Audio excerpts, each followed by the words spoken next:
हैदर अली और टीपू सुल्तान का संघर्ष किसके साथ था? हैदर अली और टीपू सुल्तान का संघर्ष अंग्रेजों के साथ बताया जाता है, लेकिन जब हम मैसूर का इतिहास पढ़ते हैं तो हमें पता चलता है कि मैसूर पर पहले वाडियार वंश का शासन था।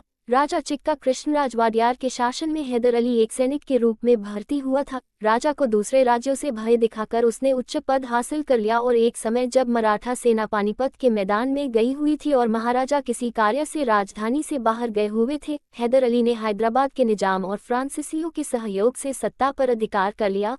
अब मैसूर राज्य के कुछ भाग पर हैदर अली का कब्जा हो गया और बाकी पर वाडियार वंश का शासन था। अन्य भारतीय राजाओं और अंग्रेजों ने हैदर अली को मैसूर को शासन कभी नहीं माना, इसलिए इतिहास उनको हैदर अली के नाम से ही जानता है, किसी महाराज के नाम से नहीं। फ्रांसीसी हैदर अली के माध्यम से दक्षिण भारतीय प्रदेशों पर व्यापार और कब्जा करना चाहते थे, जबकि वाडियार वंश के शासकों का अंग्रेजों के साथ व्यापारिक संबंध थे, इसलिए वाडियार वंश के शासकों और अंग्रेजों के मिलकर हैदर अली पर हमला किया। लेकिन फ्रांसीसियों ने हैदर अली का साथ देकर युद्ध को निर्णायक बना दिया और दोनों में संधि हो गई। थोड़े समय बाद फिर युद्ध शुरू हुआ जिसमें वाडियार वंश के शासकों और अंग्रेजों को बड़ी सफलता मिली और युद्ध में उन्होंने हैदर अली को मार डाला और मैसूर के बड़े हिस्से पर कब्जा कर लिया। हैदर अली के बाद उस पुत्र टीपू शासक बना जिसके पास बहुत थोड़ा हिस्सा रह गया था। टीपू ने अब अंग्रेजों से सीधे न लड़कर उन प्रदेशों पर आक्रमण करना शुरू किया जहां से अंग्रेजों को व्यापारिक मसाले और अन्य सामान आदि मिलते थे, मतलब उसने अंग्रेजों को व्यापारिक नुकसान पहुंचाने की कोशिश तेज कर दी, जिसे लेकर दोनों में युद्ध की स्थिति बन गई और बहुत जल्दी ही दोनों में सीधा युद्ध छिड़ गया।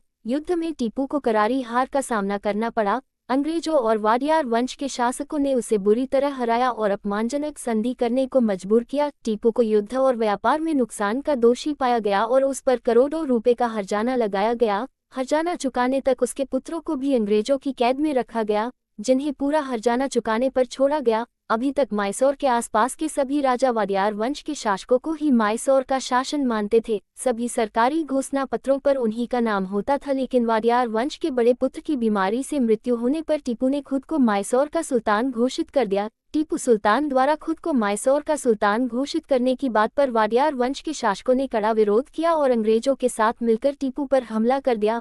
अंग्रेज ये जानते थे कि फ्रांसीसी सेना द्वारा मदद के कारण ही टीपू खुद को सुल्तान घोषित कर रहा है, इसलिए उन्होंने पहले तो समुद्र में ऐसी नाकाबंदी की कि फ्रांस से आने वाली सैनिक सहायता मैसूर तक पहुंच ही नहीं पाई। टीपू ने हैदराबाद के निजाम सहित कुछ मुस्लिम शासकों से मदद मांगी, लेकिन कोई मदद नहीं मिली। टीपू सुल्तान फ्रांसीसियों के भरोसे युद्ध लड़ रहा था। इस भीषण युद्ध में अंग्रेजों और वाडियार वंश की सेना ने उसे बुरी तरह हराया और मार डाला। अब मैसूर के सभी हिस्सों पर वाडियार वंश का शासन हो गया, जो 1947 भारत के आज़ाद होने तक कायम रहा। 1947 में वाडियार वंश ने खुद को भारत संघ में मिलाने की घोषणा की और मैसूर भारत का अभिन्न अंग बन गया। इससे पहले वो ब्रिटिश इंडिया से संधि से जुड़ा हुआ था। अब जरा आप सोचिए कि इतिहासकारों ने किस प्रकार एक ऐसे व्यक्ति को महान और देशभक्त बताया गया जिसने अपने ही राजा से विश्वासघात करके सत्ता हड़पने की कोशिश की। यदि अंग्रेज वाडियार वंश का साथ नहीं देते तो मुस्लिम शासक का राज होता और हो सकता है कि हैदराबाद से मिलकर वो पाकिस्तान में मिलने की कोशिश करता। असल में ये लड़ाई अंग्रेजों के खिलाफ नहीं थी, बल्कि वाडियार वंश से धोखे से हड़पे हुए राज्य को वाडियार वंश से बचाने की थी। वाडियार वंश धोखेबाजों से अपने देश को वापस पाना चाहता था, तो टीपू हड़पे हुए हिस्से पर अपना शासन चलाना चाहता था। टीपू सुल्तान को शेर मैसूर क्यों कहा जाता है?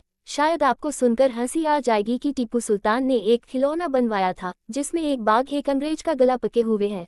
इस खिलौने से बाघ की आवाज भी आती थी। ये खिलौना आज भी ब्रिटिश म्यूजियम में रखा है। इतिहासकारों ने इसे खिलौने में शेर को टीपू सुल्तान बता दिया और अंग्रेज को अंग्रेज, और इतिहासकारों ने उस खिलौने के आधार पर उसे शेर मैसूर खिताब दे दिया। आप इस खिलौने को टीपू टाइगर टॉय से इंटरनेट पर भी सर्च कर सकते हैं। ऐसा खिलौना आप भी बनवा सकते हैं।